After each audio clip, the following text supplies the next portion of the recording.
எம்ஜிஆர் சாங்ல தூங்காதே தம்பி தூங்காதே பாட்டில் ஒரு நல்ல லைன் வரும்.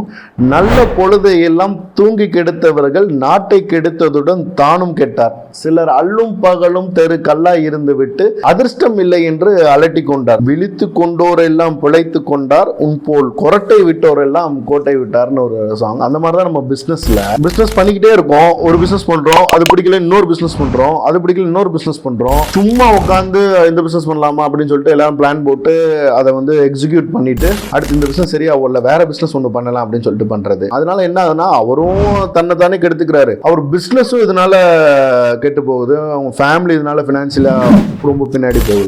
இருந்தீங்க அப்படின்னா கண்டிப்பா லைஃப்ல நம்மளால சக்சஸ் ஆகவே முடியாது. சோம்பேறித்தனமா இருக்கிறது, எதையும் ஒரு நிலைத்தன்மை இல்லாம பண்றது. நிலைத்தன்மையா பண்ணாதான் நம்ம பிசினஸ்ல சக்சஸ் ஆக முடியும். கண்டினியூஸா பண்ணிக்கிட்டே இருக்கணும் அந்த பிசினஸ், அப்பதான் சக்சஸ் ஆக முடியும். நல்லா கவனிச்சுக்கோங்க. இப்பயே நீங்க விழித்துக்கோங்க, பிழைத்துக்கோங்க. விழித்து கொண்டோர் எல்லாம் பிழைத்து கொண்டார், உன் போல் கொரட்டை விட்டோர் எல்லாம் கோட்டை விட்டார். விழித்து கொண்டோர் எல்லாம் பிழைத்து கொண்டார், உன் போல் குரட்டை விட்டோர் எல்லாம் கோட்டை விட்டார்.